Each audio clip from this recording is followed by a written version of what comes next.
Proverbs chapter 24 verse 10. If you faint in the day of adversity, your strength is small. नीति वचन chapter 24 verse 10. यदि तू विपत्ति के समय साहस छोड़ा दे तो तेरी शक्ति बहुत कम है. उपदेशक chapter 2 verse 4. मूर्खों के गीत सुनने से बुद्धिमान की गुड़की सुना उत्तम है. ప్రసంగి 2వ అధ్యాయము 4వ వచనం. భక్తిహీనుల పాటలు వినుట కంటే జ్ఞానుల గద్దింపు వినడం మేలు. నీతి వచన शबोपदेशक चैप्टर 2 वर्स 6. किसी काम के आराम से उसका उत्तम है और दुश्मन पुरुष डर से उत्तम है. Praise the Lord, praise Him in sanctuary, praise Him in His mighty heavens, praise Him in mighty deeds, praise Him in His according to His excellent and greatness, praise Him with a trumpet sound and praise Him with flute and harp, praise Him with tambourine and dance, praise Him with string and pipes, praise Him with sounding cymbals, praise Him with loud clashing cymbals. Let everything that has breath praise the Lord, praise the Lord. 150వ కీర్తన. యెహోవాను స్తుతించుడి, ఆయన పరిశుద్ధాలయమునందు దేవుని స్తుతించుడి. ఆయన బలము ప్రసిద్ధి చేయు ఆకాశ విశాలమందు ఆయన స్తుతించుడి. ఆయన పరాక్రమాల కార్యమును బట్టి ఆయన స్తుతించుడి. ఆయన మహాప్రభావం బట్టి ఆయన స్తుతించుడి. బూరధ్వనితో ఆయన స్తుతించుడి. సిత్సార మండలముతోనూ సితారతోనూ ఆయన స్తుతించుడి. తంబురతోనూ నాట్యంతోనూ ఆయన స్తుతించుడి. తండ్రి వాద్యంతోనూ పిల్లల గ్రోలతోనూ ఆయన స్తుతించుడి. మ్రోగుడు తాళంతో ఆయన స్తుతించుడి. గంభీర ధ్వని గల తాళంతో ఆయన స్తుతించుడి. సకల ప్రాణులు యెహోవాను స్తుతించుడి, యెహోవాను స్తుతించుడి. పరిశుద్ధ గ్రంథం నుండి యెహెజ్కేలు గ్రంథము 1వ అధ్యాయం 10 నుంచి 20 దాకా చదువుతున్నాం. 1వ అధ్యాయం 10 నుంచి 20 దాకా చదువుతున్నాం. ఆ నాలుగింటి ఎదుటి ముఖ రూపములు మానవ ముఖం వంటివి. కుడి పార్శ్వపు రూపములు సింహముఖం వంటివి. ఎడమ పార్శ్వపు ముఖములు ఎద్దు ముఖం వంటివి. నాలుగింటికి పక్షిరాజు ముఖం వంటి ముఖములు కలవు. వాటి ముఖములను రెక్కలను వేరువేరుగా ఉండెను. ఒక్కొక్క జీవి రెక్కలలో వాటి ముఖంలో రెక్కలను వేరువేరుగా ఉండెను. ఒక్కొక్క జీవి రెక్కలలో ఒక రెక్క వేరుగా ఉండి ఒక్కొక్క జీవి రెక్కల్లో ఒక రెక్క రెండవ జతలో ఒకదానితో కలిసి ఉండేను. ఒక్కొక్క జత రెక్కలు వాటి దేహములను కప్పెను. అవన్నీ చక్కగా ఎదుటికి పోవచ్చుండెను. అవి వెనుకకు తిరగక ఆత్మ ఏ వైపునకు పోవచ్చుండెనో ఆ వైపునకే పోవచ్చుండెను. ఆ జీవుల రూపములు మండుచున్న నిప్పులతోనూ దివిటీలతోనూ సమానములు. ఆ అగ్ని జీవుల మధ్యను ఇటు అటు వ్యాపించను. ఆ అగ్ని అతి కాంతిగా ఉండెను. అగ్ని నుండి మెరుపు బయలుదేరుచుండెను. మెరుపు తీగలు కనబడు రీతిగా జీవులు ఇటు అటు తిరుగుచుండెను. ఈ జీవులను నేను చూచుచుండగా నేల మీద ఆ నాలుగింటి ఎదుట ముఖముల ప్రక్కను చక్రం వంటిది ఒకటి కనబడెను. ఆ చక్రముల యొక్క రూపము పనియు రక్తవర్ణపు రాతి వలె ఉండెను. ఆ నాలుగును ఒక విధముగానే ఉండెను. వాటి రూపమును పనియు చూడగా చక్రములో చక్రము ఉన్నట్టుగా ఉండెను. అవి జరుగునప్పుడు 4 ప్రక్కలకు జరుగుచుండెను. వెనుకకు తిరగకయే జరుగుచుండెను. వాటి కైవారములు మిక్కిలి ఎత్తుగలవై భయంకరముగా ఉండెను. ఆ 4 కైవారములు చుట్టూ కండ్లతో నిండి ఉండెను. ఆ జీవులు కదలగా ఆ చక్రములు వాటి ప్రక్కన జరిగాను. అవి నేల నుండి లేచినప్పుడు చక్రములు కూడా లేచను. ఆత్మ ఎక్కడికి పోవునో అక్కడికే అది పోవలసిన వైపునకే అవి పోవచ్చుండెను. జీవికున్న ఆత్మ చక్రములకు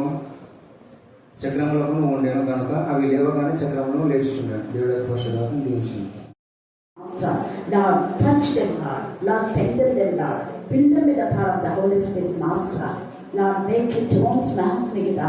She edits mahmiki more than this mahmigda. They are complete sisters mahmiki people running this mahmigda.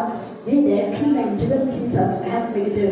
Jerubian people unnaman mahmigda. Angels mahmigda. When sisters mahmigda. They keep on running sisters mahmigda. make keep on running together. And keep on doing such may have to keep more fun together. Yeah, keep on dancing together. She all such have to get a keep on running together. And keep on making she give up keep on have to get up on the keep up keep on running such and she give up running such like that. How we keep on making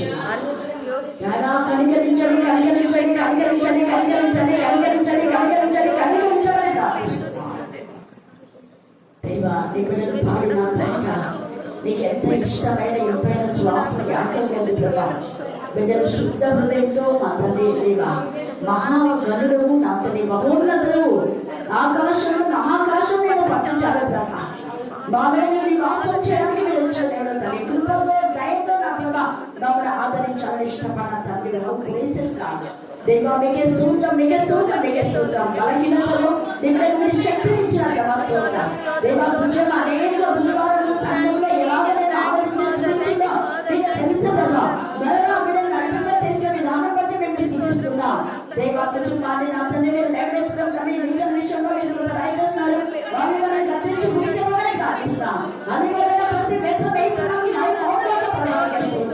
ఎంతమంది నా ప్రభావ స్థాయిలో నుంచి నా తండ్రి దేవా వేసంలో బాధపడుతున్నారు అందరూ వినిపించడం కాదిస్తున్నా ఎవరు ప్రభావ కష్టపడి చదివారు ఆన్సర్ మీ కరుణ పిల్లలు ఉంది ప్రభావ పరీక్ష రాయడానికి మీ దక్షిణాంశం మీ కరుణాంశం మీ పరిశుద్ధ బాబు మీ కాయప నష్టం తోడుగా ఉంచి నా ప్రభావ కృప రాయించేస్తున్నారు కనికరించండి దేవుని యొక్క స్వరూప దర్శనాన్ని ప్రకటనలో మనం చూస్తాం, దానియేలు యెషయాలో చూస్తాం. అయితే యెహెజ్కేలు చాలా తేజగా ఇక్కడ మనతో మాట్లాడుతున్నాడు. పోయిన వారం కొన్ని వచనాలు మనం ధ్యానం చేసుకున్నాం యెహెజ్కేలు యొక్క దర్శనాలని. ఈ దర్శనాలలో యెహోవా యొక్క ప్రభావం యొక్క స్వరూప దర్శనం ఏంటి చెప్పండి? యెహోవా ప్రభావ స్వరూప దర్శనము. యెహోవా ప్రభావ స్వరూప దర్శనము. దేవుడు ఎలాగో ఉంటాడు అని మిమ్మల్ని ఎవరైనా అడిగితే ఇది చదివి వినిపించండి. వాళ్ళ దేవతలనే వాళ్ళు ఎలాగ ఉంటారో వాళ్ళకే తెలీదు. ఆ లేఖన భాగాల్లో అంటే వాళ్ళ యొక్క భగవద్గీత కానీ పురాణాల్లో ఇలాగా అని వాళ్లకు కరెక్ట్ గా ప్రూవ్ చేయలేదు. ఎందుకంటే ఒక్కొక్క భగవద్గీతలో ఒక విధానంలో, పురాణం ఒక విధంగా, ప్రథమ స్కందంలో ద్వితీయ స్కందాలు ఉంటాయి కదా, వాటిల్లో ఒక్కొక్క చోట ఒక్కొక్క విధానం ఉంటాయి. కానీ ఇక్కడ అలా కాదు. ఆది కాలం నుంచి ప్రకటన వరకు మనం చూసిన దేవుడి యొక్క స్వరూప దర్శనం ఒకటే విధానం. అంత మహిమాన్వితుడైనటువంటి దేవుడు తన యొక్క మహిమను తగ్గించుకొని తన ప్రియకుమారుని మానవాకారంతో మనలో పంపాడు. అంటే ఈ స్వరూప దర్శనం ఎప్పుడు అంటే ఆది కాండంలో నుంచి ఉంది. అది ఆయన చూసినాడు. యెహెజ్కేలు ప్రవచించిన ఈ ప్రవచనంలో మనం చూస్తే అక్కడ మనం 4 జీవుల వరకు మనం ధ్యానం చేసుకున్నాం. పోయిన వారంలో 4 జీవులు ఉన్నాయి. 4 జీవులకు మళ్ళా ఒక్కొక్క జీవికి ఎన్ని ఉన్నాయి ముఖాలు చెప్పాలా? ఎన్ని జీవులు ఉన్నాయి? 4 జీవులకు ఒక్కొక్క జీవికి ఎన్ని ముఖాలు ఉన్నాయి? మరి అప్పుడు ఎన్ని ముఖాలు మొత్తం కూడా 16 ముఖాలు. అంటే ఇక్కడ నేను క్లుప్త వివరణ మీరు తర్వాత చదువుకోండి. అంటే 4 మనుష్య రూపంలో ఉన్నాయి 4 ముఖాలు. ఈ ముందు 2 కాళ్ళు ఉంటాయి, వెనక 2 కాళ్ళు ఉంటాయి అన్నమాట. ముందు ఉన్నటువంటి కాళ్ళు అంటే అక్కడ మనిషి రూపం అని మనం తేదగా చూసినాం. మళ్ళీ మీరు చూస్తే మీకు అర్థమవుతుంది. స్వరూపమేమో మనిషి రూపే. ఇక్కడ ఒక మనిషి, అక్కడ ఒక మనిషిలాగా ఉంటాడు. కానీ ఎదుట ఉన్నటువంటి ముఖ రూపం మాత్రం మనుష్య రూపం లాగా ఉంది కదా. ఎదుట ఉన్న ముఖ రూపం మనుష్య రూపం. ఇక్కడ 2 ముఖ రూపాలు మనుష్య రూపాలు ఉంటాయి. వెనకాల మొదటి అంటే ఈ యొక్క ముఖ రూపాలు, మొదటి ముఖ రూపాలు మాత్రం మనుష్య రూపంలో ఉంటాయి. తర్వాత కుడివైపు రూపమేమో సింహం ఉంటుంది. ఇక్కడ సింహం ఉంటుంది, అక్కడ సింహం ఉంటుంది. ఎడమ వైపు ఏమో ఎద్దు ముఖం ఉంటుంది. ఇక్కడ ఎద్దు ఉంటుంది, అక్కడ ఎద్దు ఉంటుంది. అలాగనమాట. అక్కడ కూడా అలాగనే ఎడమ వైపున మాత్రం ఎద్దు యొక్క రూపాలు ఉంటాయి. మీరు బాగా దీన్ని ధ్యానం చేస్తే మీకు ఏవేవి దేనికి ఎదురుగా ఉన్నాయని తెలుస్తుంది. తర్వాత మనం చూస్తే ఆ యొక్క వెనక వైపు అంటే కుడి ఎడమలు అయిపోయింది. మనుష్య ముఖ రూపానికి వెనకాల పక్షి రాజు యొక్క ముఖం ఉంటుంది అని మనం చూస్తున్నాం కదా. అయితే ఇక్కడ ఈ విధానంలో తండ్రి అయిన దేవుడు ఆ యొక్క జీవులు యొక్క రూపం మనం చూస్తున్నాం. ఈ జీవుల పైన ఏముంది అంటే వాటికి అన్నిటికీ రెక్కలు ఉన్నాయి. ఒక్కొక్క దానికి ఎన్ని రెక్కలు ఉన్నాయి? మళ్ళీ చెప్పాలి, ఇది చదివారు కదా, అందుకే చెప్తున్నా. ఎన్ని ఉన్నాయి? మళ్ళీ చెప్పాలి. ఒకసారి వేరే వాళ్ళు 6 అని చెప్పారు, కానీ ఇక్కడ ఈ 4 జీవులకు 4 ఉన్నాయి. అయితే మనం యెషయా దగ్గర చదివితే అక్కడ వాటికి ఎన్ని ఉన్నాయి? చెరువులు. వాటికి ఎన్ని ఉన్నాయి? 6 రెక్కలు ఉన్నాయి. ఇవి మాత్రం ఇది తేడా మీరు బాగా చూసుకోవాలి. చెరువుబియ్యం అంటారు, చెరాకులను. తర్వాత ఇవేమో కెరూబులు. కెరూబులు, చెరువులు, దూతలు 3 విధాలుగా ఉంటాయి. కెరూబులు, చెరువులు, తర్వాత దూతలు. ఇవి కెరూబులు అని ఈయననే చెప్పాడు. కెరూబులను నేను చూసింది అని చెప్పాడు. తర్వాత ఒక్కొక్క కెరూబు అనే మాట కూడా ఇక్కడ అంతా మెన్షన్ చేస్తాడు. మీరు తర్వాత చదువుకుంటూ పోతే దేవుడు వీటితో మాట్లాడతాడు చక్కగా. ఇవి ఏ విధంగా ఉన్నాయంటే మనుష్య కాళ్ళలాగానే ఉన్నాయి. ముఖము మనుష్య ముఖం మొదట మనకు కనిపించేది. బాడీ అంతా మానవుని యొక్క బాడీనే. ముఖాలు మాత్రం 4 ముఖాలు ఉన్నాయి. తర్వాత కాళ్ళేమో మనుష్య కాళ్ళలాగే ఉన్నాయి. అరకాళ్ళు మాత్రం ఎలా ఉన్నాయట చూడండి, ఇంత తేలిగా అరకాళ్ళు పెయ్య కాళ్ళ పడే. చదువుతున్నప్పుడే మనం యొక్క మైండ్ లో మన ఆత్మలో వెంటనే స్వరూప దర్శనం కనపడాలి. అంత కీన్ అబ్జర్వ్ తో మనం చదవాలి. ఇది పాఠ్యపుస్తకం లాగా చదవడం కాదు. ప్రతి పదం చదవమని మీతో చాలా సార్లు చెప్తుంటాను. ఆకారం మానవ ఆకారమే. మానవ ఆకారానికి 4 ముఖాలు ఉన్నాయి. బాడీ అంతా మానవుడి యొక్క బాడీనే. కాళ్ళు కూడా మానవుడి బాడీనే. కానీ అరకాళ్ళు మాత్రం ఎలా ఉన్నాయంట? పెయ్య కాళ్ళు. ఎలా ఉన్నాయి? అని చెప్పాలి. అంటే ఈ జీవుల యొక్క రూపము మానవులు, జంతువులు, పక్షికి, మృగాలకు సంబంధించింది. హల్లెలూయా, హల్లెలూయా.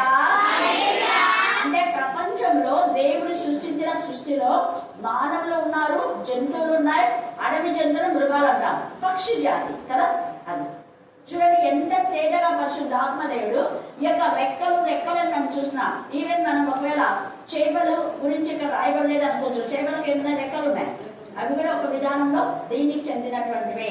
ఇది మనం గుర్తు పెట్టుకోవాలి. రెక్కలు కలవే, పొలుసులు కలవే, వాటినే తినాలి. పరిశుద్ధమైన దాంట్లో రెక్కలు పొలుసులు లేని వాటిని తినకూడదు అని.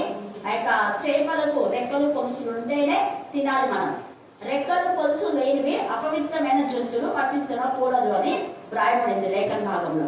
సరే, ఇక్కడ మనం చూస్తే ఇప్పుడు 10వ వచనం దగ్గరికి రండి.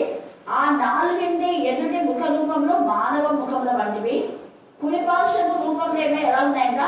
సింహం వంటిది. మనం గతంలో చెప్పుకున్నాం.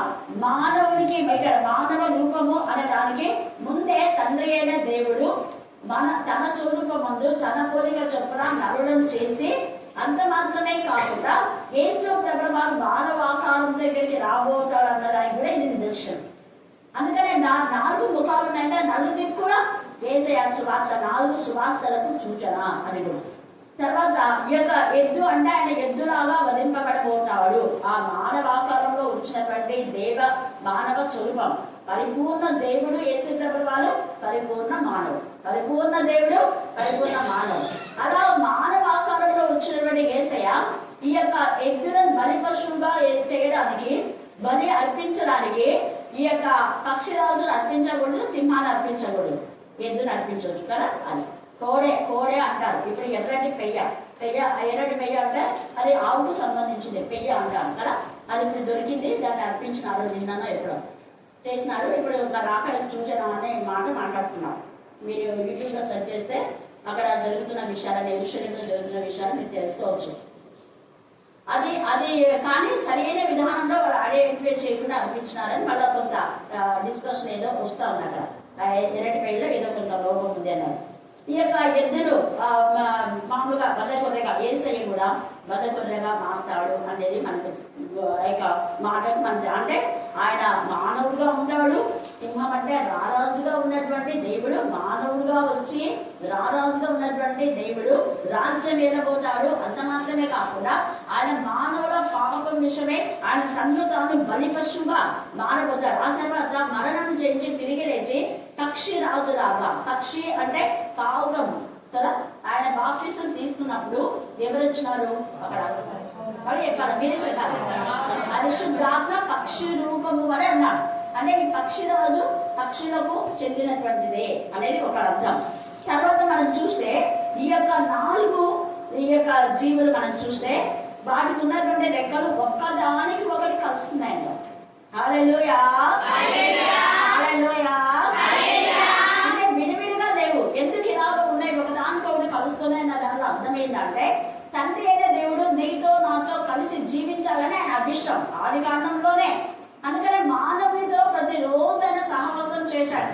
ఎప్పుడైతే సహవాసం బ్రేక్ చేశాడో అపవాది ద్వారా పాపం అనేది దేవునికి దూరం చేసేసింది. ఎవరికైనా పాపం అనేది ఉంటే దేవునికి దూరపరుస్తుంది. పాపము మనల్ని దేవునికి దూరపరుస్తుంది. నీలో పాపం ఉన్నా లేకపోతే దేవునికి విరోధమైన ఆలోచన ఏమున్నా కూడా సహవాసంలోకి రారు అలాంటి వాళ్ళు. దేవునికి విరోధమైన పాపకార్యం చేసేవాళ్ళు దేవుని సన్నిధికి రావాలంటే భయం పడకు. కొంతమంది మాత్రమే చేసే నీచ కార్యాలను చేస్తూ కూడా దేవుని సన్నిధికి వస్తారు. అది తిరుగుబాటు మనస్సుతో ఉండేవాడు. అది యెహెజ్కేలు 2లో చెప్తారు. వాళ్ళంతా తిరుగుబాటు చేసేవాళ్ళు, వాడు చేసినట్టుగా నువ్వు చేయొద్దు అని 2వ అధ్యాయంలో మనం యెహెజ్కేలుతో మాట్లాడితే మనం చూస్తాం. ఇక్కడ ఈ విధానంలో ఆయన మరణను జయించి తిరిగి లేచి పరిశుద్ధాత్మ మనతో ఉంది. అయితే ఈ రెక్కలు ఒకదానికొకటి కలుస్తున్నట్టుగా మనం కూడా ఒక్కరితో ఒకరు ప్రార్థన చేసుకోవాలి. ఒక్కరి కోసం ఒక్కరికి ఒకరు వాళ్ళకి తెలిసిన సత్యాన్ని చెప్పుకోవాలి. అందుకే ఒకరికి ఒకరు బుద్ధి చెప్పుకోవాలి, ఒకరితో ఒకరు పాడుకోవాలి, ఒకరితో ఒకరు కలిసి దేవుని మహిమపరచాలి, ఒకరితో ఒకరు కలిసి ప్రభువులలో పాల్గొనాలి. ఒక్కరే కలిసి పంచుకోండి అన్నాడు. 12 మందికి ఒక్కరికి ఇవ్వలేదు అక్కడ, 12 మందికి ఇది మీరు అన్నాడు అక్కడ, నీవు అని చెప్పాలి, మీరు పంచుకోండి అన్నాడు. అంటే మీరందరూ కూడా ఈక్వల్ గా ఉండాలి అన్నది. మీరందరూ సేవ చేయాలి, మీరందరూ వాక్యం ప్రకటించాలి, మీరందరూ ప్రభు యొక్క శిష్యులుగా ఉండాలి, మీరందరూ ప్రభు శరీరంలో ఐక్యం కావాలి. మనమంతా కలిసి మన ప్రభు రాజ్యంలో ఈ ప్రభు కళ్ళు తింటాము అన్నాడు. ఏంటంటే మహామహుడు ఉన్నతైన దేవుడు, దేవుని స్వరూప దర్శనం చూస్తే గగ్గులు పాటుకొస్తాయి మనకి. చూడండి ఇంకా ఏముంది అక్కడ చూద్దాం. ఇది ఒక జత రెక్కలు వాటి దేహంలో కమ్మెను, అవన్నీ చక్కగా ఎదుటికి పోచుండేనంట. ఎదుటికి అంటే ఆత్మ నడిపించిన వైపే వెళ్తున్నాయి, అవి వెనక్కు చూడలేదు. ఇందాక ఉద్యమం పాట పాడింది, వెనక్కు తిరగక అంటే మరి వెనక్కు తిరగకుండా ఉండాల్సింది ఉద్యమం. నువ్వు కూడా వెనక్కు పోతుందంటే రెగ్యులర్ గా ఉద్యోగం వచ్చి ఉండాల్సింది. ఒకరు చెప్తున్నాను, వెనక్కు అంటే మళ్ళీ బ్యాక్ సైడ్ కాకుండా దేవుని సన్నిధికి వచ్చిన తర్వాత వెనకడుగు వేయకూడదు. అర్థమవుతుంది కదా మీకు? ఫ్రైడే ప్రార్థనకు వస్తామన్నాక మళ్ళీ వెనకడుగు వేయండి. నాగడి పైన చేయి పెట్టి వెనక్కి చూడకూడదు. అది అర్థం. ఎన్నన్నా ఉన్నదే ఆ రోజు అర్ధగంటైనా వాక్యం మీద వెళ్ళిపోవాలి. ప్రతి బుధవారం వచ్చేస్తాను. కొన్ని నెలలుగా తను ఈరోజు దేవుడికి స్తోత్రం, అప్పుడు ఏదో ఒక్కసారి ఎప్పుడో వచ్చింది బుధవారం, కానీ శనివారం గురువారం వచ్చేస్తాను ఇక్కడికి కూడా గురువారం వచ్చేది. ఈ విధానంలో దేవుడు మనతో మాట్లాడుతున్నాడు. వెనక వైపు చూడండి, నీవు ఏదైతే పాపాన్ని విడిచిపెట్టా మళ్ళా పాపాన్ని జ్ఞాపకం చేసుకోవద్దు. దాన్ని విడిచేశావు, కడిగేశాడు వేసే తన రక్తంలో, బ్యాప్టిజం పొందావు, తండ్రి దగ్గర సమాధానం పొందావు, ఒప్పేసుకున్నావు. ఇక మళ్ళా పాపం కుండ వైపు చూడదు. అవి ఇంకెప్పుడు సుఖాలనే బావ దగ్గరికి పోయేది. ఒకవేళ పోయినా ఆ కుండ కాకుండా ఇంకో వేద ఆమె పోయిండొచ్చు. హల్లెలూయా, హల్లెలూయా. అక్కడ ఆ కుండ విడిచిపెట్టిన పాప జీవితం వైపు మనం వెళ్ళకూడదు. అలా వెళ్ళకూడదు అంటే తండ్రి అయిన దేవుని స్వరూప దర్శనం నీ హృదయంలో ఉంటే, నీ ముఖము దగ్గర, నీ ముందు, నీ ఎదుట, నీ కళ్ళ ముందు ఆయన స్వరూప దర్శనం పదే నువ్వు చూస్తే పాపం చేయచాలి. దేవుని మూలంగా పుట్టినవాడు పాపం చేయడు. కారణం అగ్ని మండుతుందంట. అగ్నిలో ప్రతి పాపం నీ దగ్గరికి రావాలనుకున్న పాపం అంతా దహించబడుతుంది. పాపం చేయడానికి ఇంద్రియ నిగ్రహాలు కదా, ఇంద్రియ నిగ్రహ శక్తి మనకు ఉండాలి. అంటే మన శరీరంలో 5 కవాటాలు ఉన్నాయి. ఏం చెప్పండి, నేను చెప్తున్నా. మన శరీరంలో 5 కవాటాలు ఉన్నాయి. ఏమా కవాటాలు చెప్పాలా త్వరగా? 2 కళ్ళు, కళ్ళతో నువ్వు ఇప్పుడు ఇలా కళ్ళతో చూస్తున్నావు కదా. తర్వాత స్వరం వింటాడు.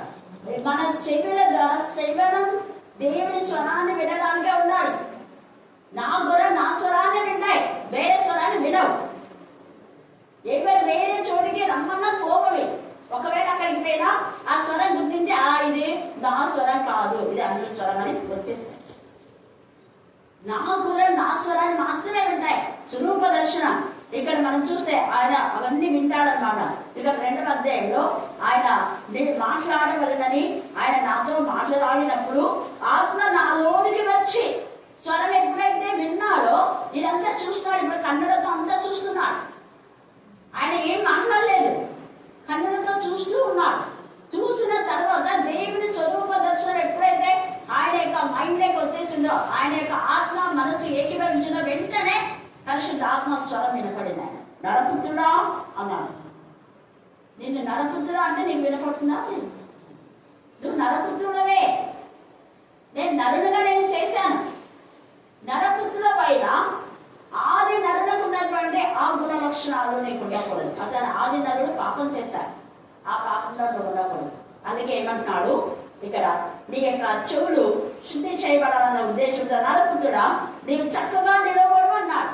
చూసావా, ఇక్కడ స్వరూప దర్శనం చూస్తున్నావు కదా, చూస్తున్నప్పుడు నీలో కొంచెం వంకరగా ఉంది. మనం చక్కగా నిలబడని ఎప్పుడన్నా వంకరగా ఉండాలి కదా. కాళ్ళు చక్కగా నిలబడి కాళ్ళు ఆడిస్తా ఉంటున్నాను నేను. బాకీ చెప్పేటప్పుడు కొంతమంది కాళ్ళు ఆడిస్తూ ఉంటారు కదా. కాళ్ళు ఎందుకు ఆడిస్తున్నావు అని చెప్తా. మంచం మీద కూర్చొని కొంచెం కాళ్ళు చూస్తే కూడా పెద్దలు తిస్తుంటారు, ఎందుకు అడుగుతున్నావు అంటుంటారు. అలాగా ఇక్కడ కూడా వెంటనే దేవుడు అంటున్నాడు చక్కగా నిలవబడమంటున్నాడు. దేవుడి స్వరూప దర్శనం మనం చూసిన తర్వాత మన బ్రతుకు మనం చక్కదిద్దుకోవాలి. అక్కడ అర్థం ఈ రోజు మరింత మహామహుడైన మహోన్నతుడైన మహాకాశమైన పట్టజలం అలాంటి దేవుని స్వరూపాన్ని ఈ రోజు మన వాక్యం ద్వారా తెలుసుకోగలుగుతామంటే ఎంత ధన్యులు మనం. ఈ గ్రంథమే మనలో లేకపోతే ఆయన స్వరూపం ఏంటో మనకు తెలియదు. హల్లెలూయా, హల్లెలూయా, హల్లెలూయా. ఇక్కడ ఏమైతున్నవి, ఆత్మ ఏ వైపులకు పోవచ్చుండనో ఆ వైపులకే పోవచ్చుండను. పరిశుద్ధాత్మ ద్వారా నేను దైవజనుడు నడిపించిన వైపుకే నువ్వు వెళ్ళాలి, అటు ఇటు వెళ్ళకూడదు. ఆ జీవుల రూపంలో మండుచున్న నిప్పులతోనూ దివిటీలతోనూ సమానులు అంట. ఎలా ఉన్నాయంటే అవి మండుతూ ఉన్నాయి. తర్వాత ఆ అగ్ని జీవుల మధ్యను ఇటు అటు వ్యాపించారు. అగ్ని జ్వాల అటు ఇటు వ్యాపిస్తున్నాయి కదా, వ్యాపిస్తూ ఉన్నాయి.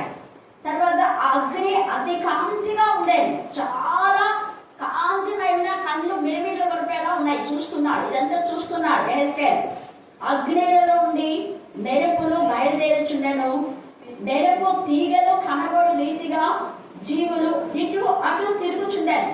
అంటే ఆ యొక్క నిప్పు వెలుగు ఎటువైపు పోతే అటువైపు పోతే అటు, ఎటువైపు పోతే ఇటు తిరుగుతుంది. వెనక మాత్రం చూడడం లేదు. ఆ యొక్క జీవులు ఏ విధంగా వెలుగు ఎటువైపు వెళ్తుంటే మెరుపు తీగలు మనంతా చూసినా మెరుపు తెలుగు కదా, చూసినా కదా, అది మెరుపు తీగలు కనబడు రీతిగా అంటారు. అలాగా కన్నులు మిరిమిట్లు కొట్టే విధానంలో ఆ జీవులు ఇటు అటు తిరుగుచుంటాను. ఈ జీవులను నేను చూడగా నేల మీద ఆ 4 ఎదుట ముఖముల ప్రక్కను చక్రము వంటి దగ్గర కనబడదు. ఇక్కడ గమనించండి, అంటే మానవుని యొక్క ఉంది, ఆ మానవుని పక్కలోనే చక్రాలు ఉన్నాయి. ఈ పక్క రెండు కాళ్ళు అని చెప్పాను కదా నేను. అంటే ఒక సింహాసనం అనుకోండి, ఒక సింహాసనం చూశాడు. ఆ సింహాసనానికి 4 కాళ్ళు ఉన్నాయి.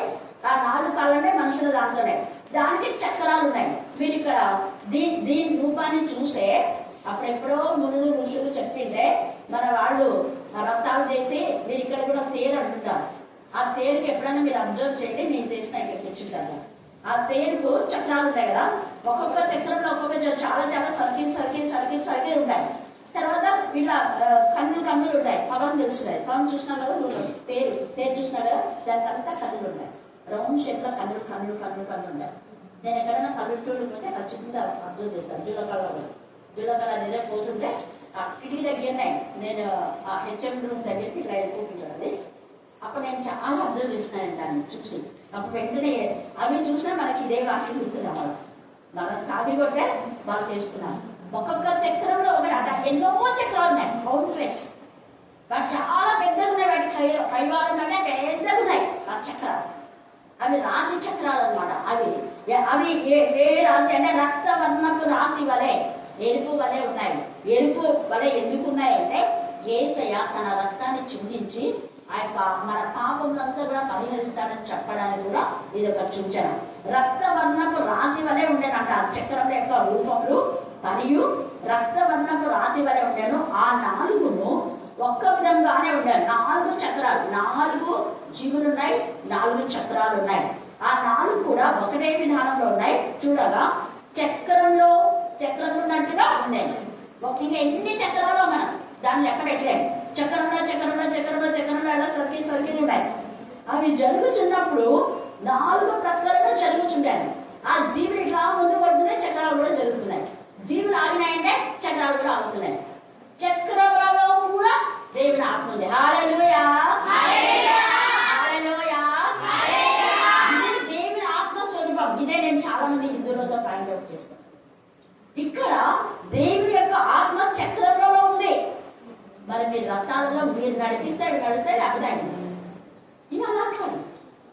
జీవులు జరుగుతుంటే ఇవి కూడా ఏమైపోతున్నాయి, జరుగుతున్నాయి. వాటి మీద ఎవరు జరుగుతున్నారు? ఎవరైనా లేదు. జీవులలో ఉన్న ఆత్మ చక్రంలో కూడా ఉంది. చక్రంలో ఆత్మ కలిగినటువంటి దేవుని యొక్క స్వరూపం. అందుకని దేవుని యొక్క సింహాసనం ఏ విధానంగా ఉంది అన్నది ఇక్కడ ఆ సింహాసనం పైన ఆశుడైన వాడు ఎలా ఉన్నాడు అని, అది గోళాకారం వలె గుండ్రంగా అగ్ని లాగా ఉంది, కాంతి దాని చుట్టూ ఉంది అని మనం 1 నుంచి 10 నిమిషాల దాకా ధ్యానం చేసుకుందాం. ఇప్పుడు ఈ చక్రం యొక్క రూపంలో 10 రక్తవర్ణము అని చెప్పాడు. తర్వాత ఆ 4 ఒక్క విధంగానే ఉండేను. వాటి రూపంలో 10 చూడగా చక్రంలో చక్రం ఉన్నట్టుగా ఉండేది. అవి జరుగుతున్నప్పుడు 4 ప్రక్కలకు జరుగుతుండేది. వెనుకకు తిరగకయే జరుగు. ఇది అర్థండి, వెనుకకు తిరగక. మనం వెనుకకు బ్యాక్ స్లైడర్స్ కావాలి. ఆత్మీయంగా ఆరంభించిన జీవితం మనం చనిపోయే వరకు, వేసే రాకడ వరకు కూడా ఆత్మీయంగానే ఉండాలి. కొంతమంది అడిగారు బైబిల్ స్టడీ చర్చిలో మీరు తీసుకుంటే బాగుంటుందని చాలా మంది.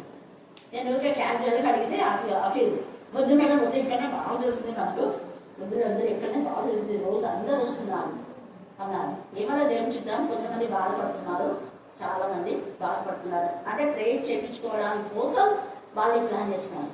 ఎందుకంటే ఇంటికి రావడానికి లేదు కదా, ఇంటికి రావడానికి మొక్కం లేదు. ఇంకా నేను ఆడగానే పోతే ప్రేయర్ చేయించుకుంటే ఒక ఆశ పాపం. ఏమన్నా దేవుని చిత్తం అన్న, నేను కూడా అవును కాదని చెప్పాను. దేవుని చిత్తం దోషిస్తున్నాను. హల్లెలూయా, హల్లెలూయా.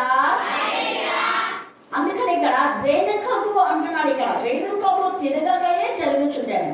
వాటి కైవారంలో మిక్కిలి ఎత్తుగలవై భయంకరంగా ఉండేనంట. చూడండి, ఆ 4 కైవారముల చుట్టూ కళ్ళతో నిండి, అదే చెప్తున్నా కదా, చక్రాలలో ఇప్పుడు మీరు చూసిన రథాల దగ్గరికి ఎప్పుడన్నా పోయి పరిశీలిస్తే హై స్కూల్ దగ్గర పెట్టిండారు, గర్ల్స్ హై స్కూల్ దగ్గర.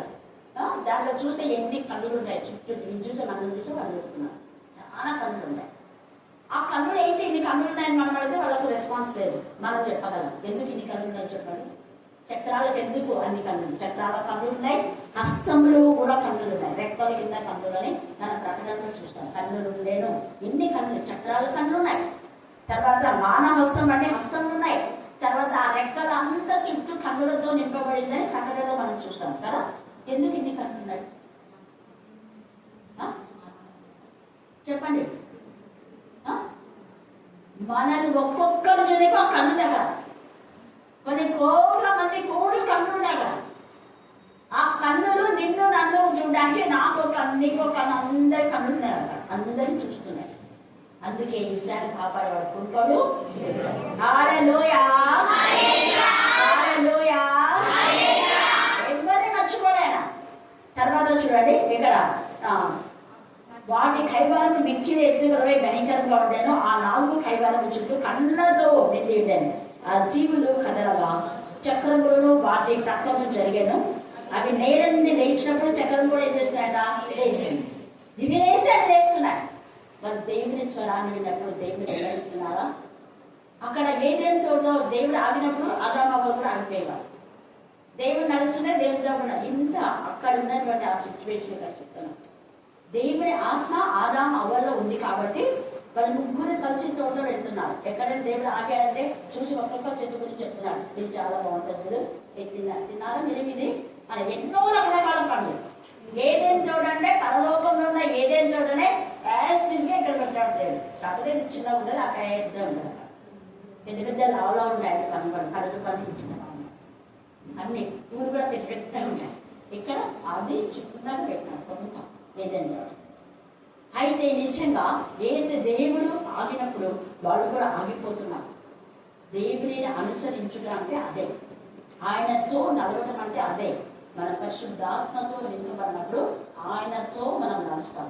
ఆయన చెప్పింది ఆయన కూర్చోమంటే కూర్చుంటాం, లేమంటే లేస్తాం, నడమంటే నడుస్తాం. దాని అర్థం ఏంటంటే నువ్వు కూర్చున్నా దేవుడి వాక్యం చదువుతాం, నిలబడినా దేవుడి వాక్యం చుట్టూ పెట్టుకుంటాం, పడుకున్నా నిద్ర వచ్చే వరకు దేవుడి వాక్యం మీతో ఉంటే సేమ్. అందుకే ఇక్కడ ఆత్మ వాళ్ళలో ఉంది అంటున్నాడు కదా. ఆ జీవులు కదలగా చక్రములు వాటి ప్రక్కన జరిగాను, అవి నేలని లేచినప్పుడు చక్రంలో కూడా లేచాను. ఆత్మ ఎక్కడికి పోను అక్కడికే, అవి పోవలసిన వైపునకే అవి పోచుడాను. జీవికున్న ఆత్మ చక్రములకు ఉండేను కనుక అవి లేవగానే చక్రంలో లేచుచున్నాడు. ఇక్కడ అర్థం ఏంటంటే ఈ చక్రంలో ఇవన్నీ మనం చూసినప్పుడు పరిశుద్ధాత్మ మన కన్నులతో మాట్లాడినప్పుడు మనం ఆశ్చర్యమైన సంగతులు మాత్రమే చూడాలి, వ్యర్థమైన వాటిని చూడాలి. పరిశుద్ధాత్మ మన చెవులకు ఉన్నప్పుడు దేవుని స్వరాన్ని మాత్రం వింటాం. వేరే ముసలమ్మ ముచ్చళ్ళు ఇంటి ముందు కూర్చొని వాళ్ళ గురించి వీళ్ళ గురించి మాట్లాడే వాళ్ళు ఉంటారు. వాళ్ళంతా అపవాది సంబంధాలకు పని పాట లేదు కాబట్టి ఇంటి ముందు కూర్చొని మెట్ల మీద కూర్చొని దారుణమై వాళ్ళని చూసుకుంటాం, వాళ్ళ గురించి వీళ్ళ గురించి మాట్లాడుకుంటాం. వాళ్ళకి అదే పని. ఎందుకంటే వాళ్ళ వాక్యం చదవరు, వాళ్ళు వాక్యం చదవరు. బైబిల్ పట్టుకొని మళ్ళీ ఏం చేస్తారు, ఆదివారం పోతారు అంతే. ఆదివారం బైబిల్ పట్టుకొని పోతారు, పోతే మంగళవారం పోతారు, ఇంకా ఆ తర్వాత బైబిల్ ఆడ పడేసినారు. ఒకవేళ చూస్తే ఒక అధ్యాయం మనం వాళ్ళ బతుకులు సరిగా ఉండేవాళ్ళు అంతే. ఇంకా 24 గంటలు ముచ్చట్లో మాటలు, 24 గంటలు. ఇలాంటి వాళ్లకు ఆత్మ నేత్రములు ఉండవు, ఆత్మ చెవులు ఉండవు. వాళ్ళు ఎప్పుడు ఎవరి నుంచి ముచ్చట్లు పెట్టి మాటలు ఏమైనా చెప్తారా అని ఆలోచిస్తుంది ఆ చెవులు. శ్రవణ నాడులకు మనం ఆత్మ ద్వారా కట్టడి చేయాలి. శ్రవణ నాడుల ద్వారా చెవులతో మాట్లాడాలి. మీరు ఆత్మ చెప్పే మాటలు వినండి. ఆత్మీయ పోరాటం అని ఒక పుస్తకం నేను చాలా సంవత్సరాల క్రితం చదివిన, మళ్ళీ తిరిగి చేసినాను. అది చాలా ఇదిగా విధానం. ఆత్మీయ పోరాటం అంటే చెవుల దగ్గర అపవాది రాకుండా వాటితో మనం యుద్ధం చేయాలి. వాక్యంలో అపవాది మాటలు నేను వినను అని వాటితో యుద్ధం చేస్తే వాళ్ళు పారిపోతారు. వాక్యమే బాణం వేస్తే వాళ్ళు పారిపోతారు. అలాగే మన నోటి మాటలు డైరెక్ట్ గా ఉండాలా, యథార్థంగా ఉండాలా, నిజాయితీగా ఉండాలా, సత్యంగా ఉండాలా. గద్దించేటప్పుడు గద్దించాలి, హెచ్చరించేటప్పుడు హెచ్చరించాలి, బుద్ధి చెప్పడం బుద్ధి చెప్పాలి. తర్వాత ప్రేమతో మాట్లాడేటప్పుడు ప్రేమతో మాట్లాడాలి. సేమ్ వేసే మాట. అవి మన నోటికి ఇది కూడా ఒక కవాటం, ఇదొక కవాటం. దేవుడికి మహిమ చెప్తుంది. హృదయమును మనం వేరే వాటికి ఇవ్వకూడదు. ఇవన్నీ కూడా దేవుని ఘనపరిచేదిగా ఉన్నాయి. తర్వాత శరీరంలో చాలా చిన్న హృదయాలు ఉన్నాయి కదా. వాటిలో నుంచి పాపం చేయకుండా మన శరీరాన్ని పరిశుద్ధపరచుకోవాలి. మన కన్నులు పరిశుద్ధంగా ఉండాలి, మన చూపులు పరిశుద్ధంగా ఉండాలి, వినికిడి పరిశుద్ధంగా ఉండాలి, మాటలు పరిశుద్ధంగా ఉండాలి. టోటల్ గా మన హృదయం శుద్ధిగా ఉంటే మన బాడీ అంతా. అందుకే మన యొక్క ప్రాణాత్మ దేహంలో దేవుడికి సమర్పిస్తాం సజీవయాగంగా. రోమా 12:12 ఇలా చేసినప్పుడు దేవుడు నీతోనే నీ దర్శనంతో నీ దగ్గరికి వస్తాడు. నువ్వు చూస్తావు ఆయన దర్శనం. ఆయన దూతలు కూడా నీ తోడుగా ఉంచుతారు. చూడండి ఎంత ఇది. ఇక్కడ ఆత్మతో నింపబడినప్పుడే ఏస్కేల్ చూశాడు. ఆత్మ నన్ను ఒక ఆత్మ అధీనంలో అంటాడు. ఇక్కడ మనం చూసినట్లయితే ఎంత చక్కగా ఆత్మ అధీనంలో ఉండి ఇవన్నీ కూడా చూస్తున్నాం. ఆత్మ నన్ను ఇలాగా తన యొక్క అధీనంలో ఉంచుకునేమాట పదే చెప్తాడు. ఇక్కడ కూడా చెప్తాడు, ఆత్మ నాలోనికి వచ్చి అంటాడు. 2వ అధ్యాయంలో ఆత్మ ఆయన లోనికి వచ్చినాడు. ఇప్పుడు ఆత్మ ఇంకా లోపలికి రాలా అని చూపిస్తున్నాం. చూపించిన తర్వాత ఆత్మ వశుడైపోయినప్పుడు శుద్ధి చేయబడి ఈ యొక్క స్వరూప దర్శనం చూడంగానే ఆయన ప్రాణాత్మ దేహంలో దేవుడిని సమర్పించుకున్నాడు. వెంటనే ఆయన హృదయంలోకి వచ్చాడు. ఆత్మ నాలోనికి వచ్చి నన్ను నిలవబెట్టాను. ఈ యొక్క రాత్రి కాల్సిందో ప్రభా నేను నిలవలేకపోతున్నా, నన్ను నిలవలేదు ప్రభా, ఇది నా చేత కాలేకపోతే నాకు సహాయం దయచేయి. ఈ పాపను జయించే శక్తి నాకు దయచేయి. నీవంటే నాకు చాలా నమ్మకం ప్రభా, అపనమ్మకం కలగకుండా నాకు సహాయం దయచేయి అని చేయాలి. ఎవరైతే వాంటెడ్ జాబ్స్ వాళ్ళు చేయవలసింది ఏంటంటే, దేవా నేను నమ్ముతున్నా, అపనమ్మకం అనేది ఉండకూడదు. అపనమ్మకం ఉంటే ఏది పొందుకోలేమనేది యాకోబు 1:5 కంటెక్ట్ చేయాలి. పరిపూర్తిగా దేవాన్ని ఇచ్చినామని ముందుగానే మన దేవుని స్తుతించాలి. విజ్ఞాపన, మన ప్రతి విజ్ఞాపన కృతజ్ఞత పూర్తిగా దేవుని సమర్పి దేవాన్ని చేసినందుకు వందాలి. జీవన్ ఇంకా అప్పటికి వాళ్ళు ఏం చెప్పారు, కానీ సజీవంగా దేవుని నడిపిస్తున్నావు, అభిన స్వస్థపరుస్తున్నావు, ప్రాణంతో ఉంచినా ప్రభా నీకు వందాలు. ఇదే కదా మనం చేసిన ప్రార్థన. ఇప్పుడు మనం విన్నాం సజీవంతో ఉన్నాం. అలాగే ఒక నిమిష క్రియ గురించి కూడా దేవా అభిన విడిపిస్తున్న దేవా ఈ బంధకాల నుంచి, సాధారణ బంధకాల నుంచి ఎప్పటికైతే దేవుడు అద్భుత రీతిగా కూడా దయచేస్తున్నాడు. తర్వాత కూడా వాళ్ళతో దేవుడు మాట్లాడతాను నేను నమ్ముతున్నాను. హల్లెలూయా, హల్లెలూయా. కాబట్టి మిగతాది మనము 21 నుంచి 28 దాకా కూడా చాలా ఇంపార్టెంట్ ఉంది. ఇదంతా ఆయన స్వరూప దర్శనమే. మీరు బాగా చదువుకొని ఎన్నిసార్లు అంటే అన్ని చాలా చదవండి. దేవుడు మీరు ఆయన స్వరూప దర్శనంతో మీతో నాతో అందరితో మాట్లాడతారు. ఆయన పక్షపాతం లేదు, కానీ మనం ఆత్మ అధీనంలో ఉండాలి. అప్పుడు ఆత్మ నేను గురించి ఆయన స్వరాన్ని వినగలుగుతా గుర్తిస్తాను, దేవుల్లో ఆనందిస్తాం. దేవుడిని లేఖన బాగా జీవించి ఆశీర్వదించుగాక. ఆమేన్, ఆమేన్, ఆమేన్. ఈ సమయంలో ప్రార్థన సంతోషమా వాళ్ళ ప్రార్థన అనిపిస్తాం. విధానం బట్టి తిరిగి ఈ గృహం చేరి మీరు స్థితించుకున్న శుభాఖ్యాన్ని ఇచ్చిన శ్రేష్టమైన సమయాన్ని బట్టి మీకు అనేకమైన స్తోత్రములు స్తోత్రములు ఇక రాలేకింత మంది విడిన తండ్రి కొత్త బిడ్డని సన్నిధి నడిపించి మీ సన్నిధిలో వారు పెట్టి మీరు స్థితించుకున్న శుభాఖ్యాన్ని ఇచ్చిన శ్రేష్టమైన సమయాన్ని బట్టి మీకు అనేకమైన స్తోత్రములు నాయన. అవును యేసయ్య, రాత్రి కాల తండ్రి ఇక్కడ జరిగే ఆరాధన మీ కృప మీ దీవెనలతో నింపమని అడుగుతున్న తండ్రి నీకే స్తోత్రం, నీకే స్తోత్రం, నీకే స్తోత్రం. ఏ బిడ్డని సంధ్యకి పట్టింది తండ్రి ప్రతి సమక్షం తీర్చే దేవా నీకే స్తోత్రం, నీకే స్తోత్రం, నీకే స్తోత్రం, నీకే స్తోత్రం. ఇచ్చిన ఆత్మీ తనని బట్టి మీకు అనేకమైన స్తోత్రములు నాయన. ఎంతో చెప్పిన వాక్యాన్ని నాయన ఈ నిడిచిపెట్టే వారం కాకుండా తండ్రి మేము కూడా వాక్యాసారం నష్టానికి కృప మీ దీవెనలతో నింపమని అడుగుతున్న తండ్రి నీకే స్తోత్రం, నీకే స్తోత్రం, నీకే స్తోత్రం, నీకే స్తోత్రములు నాయన. కన్నా మినిస్ట్రీని బట్టి నీకే స్తోత్రములు నాయన. నీకు విస్తరింపచేయమని అడుగుతున్న తండ్రి నీకే స్తోత్రం, నీకే స్తోత్రం.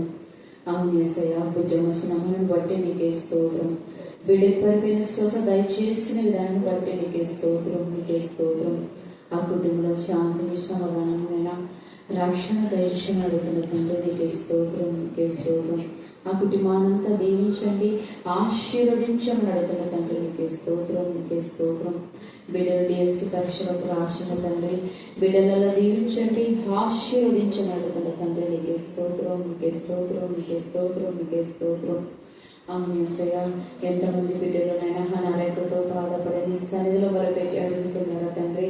ప్రతి మొర ఆలకించిన దేవా నీకే స్తోత్రం, నీకే స్తోత్రం, నీకే స్తోత్రం, నీకే స్తోత్రం. రాత్రి కాల తండ్రి ఇక్కడ చేరిన పదకొండు